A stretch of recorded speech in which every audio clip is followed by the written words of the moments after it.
there is a difference in demographics as it relates to the size of the district, the impact that it would have on more families, the social ills that would take place as it relates to even free and reduced meals. Some kids rely on having that meal at school, and how it affects our 20th day as it relates to the average daily attendance as well. And so there was a lot of measures taken into consideration to make sure that there were some extra parameters put in place because of the size of the district and the scope of everything else that I just mentioned, as paramount reasons why it should be a little more difficult to strike in the Chicago public schools. Do you worry that people downstate will think that they're being treated inequitably in the fact that the districts up in Chicago, or the Chicago school district, there's this extra protection against a strike there, whereas their children might be more apt or more, I don't know, there's a bigger risk that their teachers would strike and their children would be kind of left out there? Well, in part in negotiations, my district personally, and I'm from the suburban area of the state, and I also represent some Chicago public schools as well. And I don't make differences in my students. I do not make difference in any students across the state of Illinois. We actually negotiated and debated that issue wholeheartedly, in why there should be any difference. If not, we pulled some information that indicated there hadn't been many strikes in the state of Illinois to start with in the past 23 years, and that the downstate unions, IEA and IFT, and some of the other legislators and reform groups all felt that they had better negotiating systems. They had elected school boards. The Chicago Public School is not an elected school board. Therefore, they're not accountable to the public as the other school board members are. And so there were some differences there as it relates to appointment versus elected boards. And that was the reason why they weren't the same, the provisions were the same. Absolutely. You have to take all those factors into consideration when you make your final decision. Okay. Do you see the funding element of this being a problem? We're talking about cuts to education, even as this goes forward. So schools are going to be seeing, presumably, less money if we're hearing, it comes to bear. I know that there are some elements of this that I believe are contingent on an appropriate funding, and there's some sort of independent entity that decides that. Can you explain how that works, and are these cuts going to have an impact as all these major implementations and changes try to go through? Well, no, I wouldn't believe that they do, and we spent, again, a considerable amount of time during this 5-month period making sure that we had reforms that were did not have a price tag to them, but were necessary changes in administration. One thing that many of us over the years, we fight for education funding, but not in the way that teachers are evaluated, not in the way that principals and superintendents are engaged, and not in the way that the survey, the climate of the school is addressed, the filling and vacancy, the streamlining dismissal. Those are all processes that need to be addressed that do not have a price tag.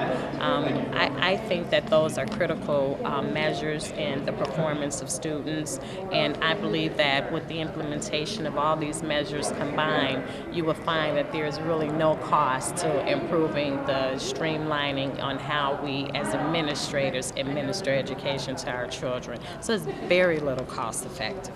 What is that independent board, though, that's supposed to evaluate if schools have adequate funding to carry out some of these things? Isn't that a component of this? I felt like no, one of the union people said something about that. Yeah, well, I didn't understand it either.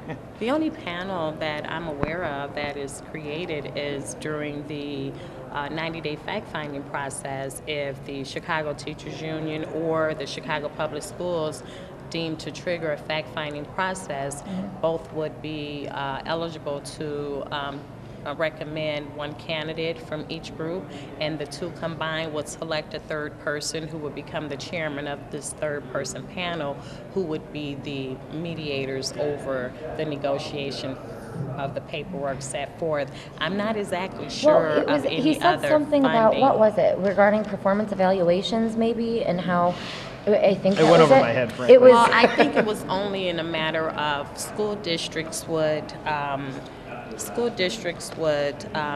share the cost. If either side decide that they want to go through the mediation or fact-finding process, they Yeah. would share the cost of the mediator. Okay. And the only other cost factor, I believe, is in the streamline and dismissal process when you have a performance evaluation and you call in if a teacher has been cited for unsatisfactory and they're going through a remediation process, that the second evaluator may be a price tag, and they would again share the cost of the evaluators or hearing officers, things of that nature. They're very minimal costs. How concerned are you about the House making alterations to this bill, and have you received any kind of indication from members or staff over there that they will try to seek to change the outcome of the work that you've done? No, I haven't received any, and I have some concern. I'm just hoping that predating me and the time that I've spent here, it is not an uncommon practice for bills to be negotiated in either chamber and an agreed upon bill sent over to the other chamber as an agreed upon bill without there being amendments and changes to the actual language.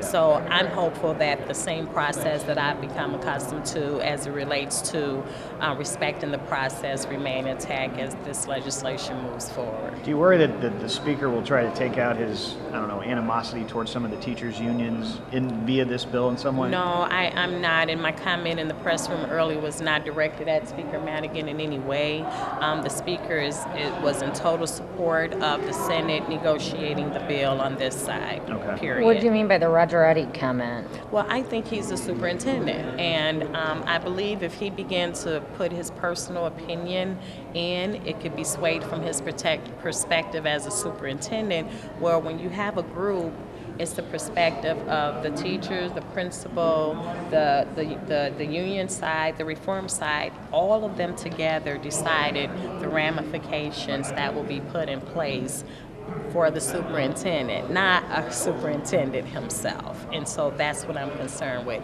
I didn't impose my personal opinions. I don't believe anyone else should impose theirs as legislators, especially if they're in the field. You mean because basically this has measures that hold superintendents and principals more accountable? Absolutely. Absolutely. Had you received any indication that he isn't happy with the change or with the bill, or?